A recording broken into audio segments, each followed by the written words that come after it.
Okay, welcome back to part 2 of All About Toys. And in my previous post, I gave you my top, or my children's top 5 favorite Waldorf inspired toys. And I also gave you some suggestions for websites and places to get those toys. And I really kind of went through each category and gave you a little bit of description. So if you missed that, go ahead and check out my post before. But now part 2 is going to be, okay, now you've got an idea of what toys you want, and the holidays are just a few weeks away, and what do you do when your parents or your sister or your mother-in-law is kind of balking about the Waldorf toys and what this is all about. So this can be sort of a delicate situation, and believe me, just about everybody I think has gone through this. I know I definitely have.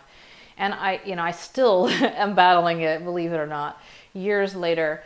But I think the first rule, if you will, is to just be honest. Be upfront, with your family. If you're ones who are like, give me some ideas or whatever. You can. If this is something new that you're just bringing, like, okay, suddenly you were doing like maybe electronic toys or plastic or something, and now you're sort of switching. That can be a little bit harder. Because suddenly, what was acceptable last time is not acceptable this time. So you just have to explain a little bit as to why, you want these new type toys and you want less toys. You can explain that you want more higher quality toys that will last, that are good natural materials, soft toys, wooden toys, things that are not toxic with paints and plastics and all of the bad things that come from those type things, but you have to be, I know sometimes we have to tiptoe a fine line here because, perhaps your sister doesn't care about that, or, and you don't want them to be offended by what you're saying, but just be honest. This is what you want for your family.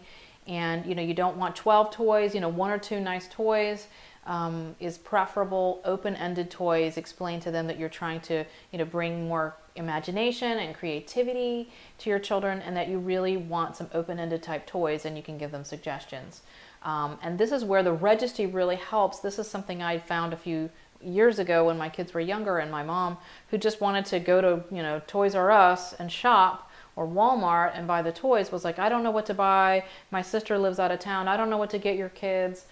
She would be upset, and she would say, I'll just send you money and you can buy something and wrap it up and say it's from us or whatever, and it got to be kind of weird. And so the registry really helped. I would go into a website and I would create a registry of, the things that I wanted, and I would try to be, low price point, medium price point, high price point, whatever. I would just sort of put things in, and then the registry would tell someone, once if it was bought, then no one else would be able to buy it, or they would tell them that it wasn't available or whatever on the registry, so you didn't get like 3 of the same thing. So it works just like a baby registry or, a bridal registry. And I think several of the big websites probably have that. And I think it's very helpful for those who live out of town, or even if you don't. A lot of people shopping online these days, even more so than 5 years ago when I started getting a lot of these toys. Shopping online has really become the norm. And it's not Amazon. You may be able to find some stuff on Amazon even these days. You can make your wish list over there as well. But I like to support, the smaller Waldorf websites who are, doing the Waldorf toys. So go ahead and set up the registry, and then you just send them the website address. And, if it all works out to plan, then that's the way it works. But it doesn't always work that way.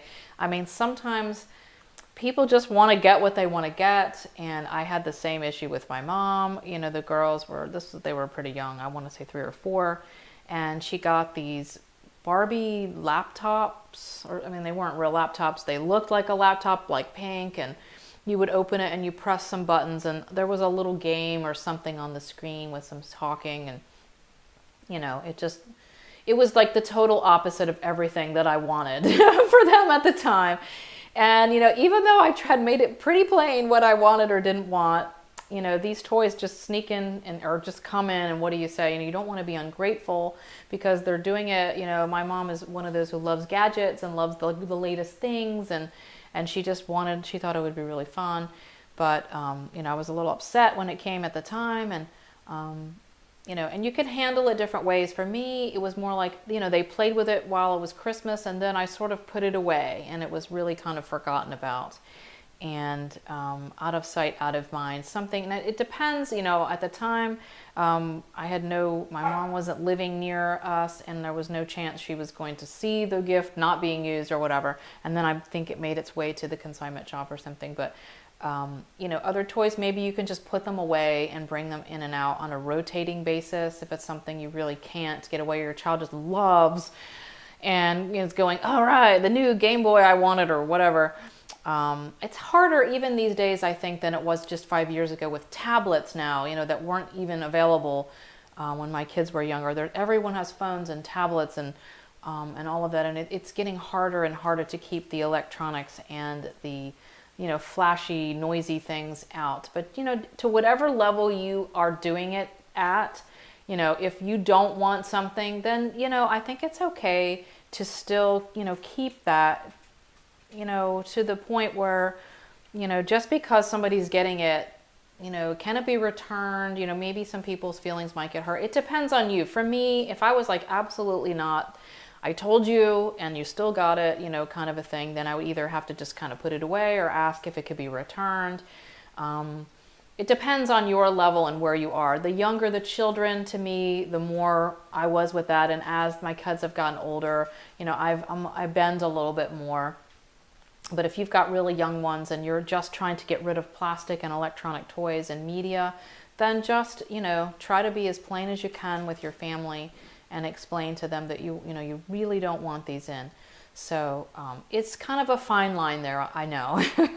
and it's hard, and things will still slip in, from wherever. Those toys slip in somehow from, babysitters or Chick-fil-A or whatever, those little plastic things and electronics seem to kind of come into our place. But I think if they've got their favorite well-loved toys, some of the ones I gave you from the other last time, part one's post, those are the ones they're going to really be using and loving. And some of these other ones you can just kind of scoot away or put in a rotating box where they may not, have access to them. And if there's any dangerous type things, I wouldn't let it come in. I know some kids had gone to a birthday party and they had gotten some of the, jewelry and that was when all that lead was coming out with the lead paint in like cheap, costume kids jewelry, and I would not let them wear any of that.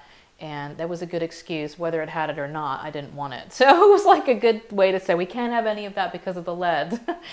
So, whatever you want to use, or, but be as honest as you can and be comfortable with your decision, whatever level it is. If you're letting some come in, then be okay with that. I'm not here to say you should do this or you shouldn't do this. You got to be comfortable with where you are with your, with what kind of toys and media and that kind of things coming in. But if you, are challenging this parents and siblings, toys, what do we get and not get? There are some great ideas that I just gave. Hopefully you can find something, the wooden toys, the Tinker toys, the silks and things like that. It may not be what they want to get them, but it's what you want, and that's what your child needs to really thrive and play. And of course there are many more things out there. These were just my top ones that we used. So you check out the websites. There's great toys and great things to be had. And I would love to have your comments. Please post below if you are having this issue right now with relatives, or you have had it in the past and how you dealt with it. I would love to have everyone's comments, and it will help each other see what everyone does. This is what I did, but someone else may have another answer for you, or you may have an answer for someone else that could really, really help. So please take just a moment and comment below and let me hear how you're dealing with holidays, toys, and relatives. Okay, until next time, bye-bye.